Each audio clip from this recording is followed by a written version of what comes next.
IPL season 19ರಲ್ಲಿ ಕರ್ನಾಟಕದ star ಆಟಗಾರ ಕನ್ನಡಿಗ KL Rahul ಭರ್ಜರಿ ಆಟ ಆಡಿದ್ದಾರೆ.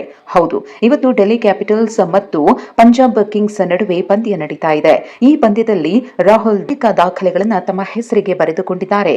ಕೆಎಲ್ ರಾಹುಲ್ ಇವತ್ತು 67 ಎಸೆತಗಳಲ್ಲಿ ಬರೋಬ್ಬರಿ 152 ರನ್ಗಳನ್ನು ಕಲೆ ಹಾಕಿದ್ದಾರೆ. ಇದರಲ್ಲಿ 16 4 ಮತ್ತು 9 ಸಿಕ್ಸರ್ಗಳು ಸೇರಿದ್ದು ಇವರ ಇವತ್ತಿನ ಸ್ಟ್ರೈಕ್ ರೇಟ್ 226.87 ಆಗಿತ್ತು.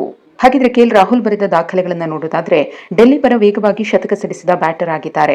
ಪಂಜಾಬ್ ವಿರುದ್ಧ 47 ಎಸೆತಗಳಲ್ಲಿ ಶತಕ ಸಿಡಿಸಿ ಸಾಧನೆ ಮಾಡಿದ್ದಾರೆ. ಇನ್ನು ಐಪಿಎಲ್ನಲ್ಲಿ ಅತಿ ಹೆಚ್ಚು ಶತಕ ಬಾರಿಸಿದ ಬ್ಯಾಟರ್ಗಳ ಪಟ್ಟಿಯಲ್ಲಿ ಕ್ರಿಸ್ ಗೇಲ್ ಸಮಕ್ಕೆ ರಾಹುಲ್ ನಿಂತಿದ್ದಾರೆ.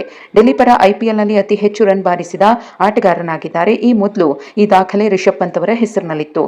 ಇನ್ನು ಐಪಿಎಲ್ನಲ್ಲಿ ಅತಿ ಹೆಚ್ಚು ರನ್ ಸಿಡಿಸಿದ ಮೊದಲ ಭಾರತೀಯ ಆಟಗಾರ ರಾಹುಲ್ ಪಂಜಾಬ್ ವಿರುದ್ಧ ಅಜೇಯ 152 ರನ್ ಸಿಡಿಸಿದ್ದಾರೆ.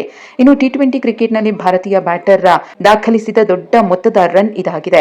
ಟಿ20 ಕ್ರಿಕೆಟ್ನಲ್ಲಿ 150ಕ್ಕೂ ಹೆಚ್ಚು ರನ್ ಬಾರಿಸಿದ ಹೆಗ್ಗಳಿಕೆಯೂ ಕೂಡ ರಾಹುಲ್ ಪಾಲಾಗಿದೆ. ಇನ್ನು ಈ ಅದ್ಭುತ ಇನ್ನಿಂಗ್ಸ್ನ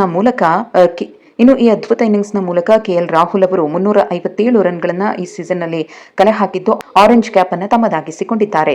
ಅಷ್ಟು ಮಾತ್ರವಲ್ಲ, ನಿತೀಶ್ ರಾಣಾ ಕೆಎಲ್ ರಾಹುಲ್ ಅವರ ಜೊತೆಗೆ ನಿಂತು ಅದ್ಭುತ ಜೊತೆಯಾಟವನ್ನು ಕಟ್ಟಿಕೊಟ್ರು. ನಿತೀಶ್ ರಾಣಾ ಅವರೊಂದಿಗೆ ಕೆಎಲ್ ರಾಹುಲ್ 2ನೇ ವಿಕೆಟ್ಗೆ 220 ರನ್ ಜೊತೆಯಾಟ ನೀಡಿದ್ದಾರೆ. ಈ ಮೂಲಕ ಐಪಿಎಲ್ನಲ್ಲಿ ಗರಿಷ್ಠ ರನ್ ಜೊತೆಯಾಟದ ಕಾಣಿಕೆ ನೀಡಿದ ಪಟ್ಟಿಯಲ್ಲಿ ಈ ಜೋಡಿ ಸೆಕೆಂಡ್ ಪ್ಲೇಸ್ ಅನ್ನು ಪಡೆದುಕೊಂಡಿದೆ.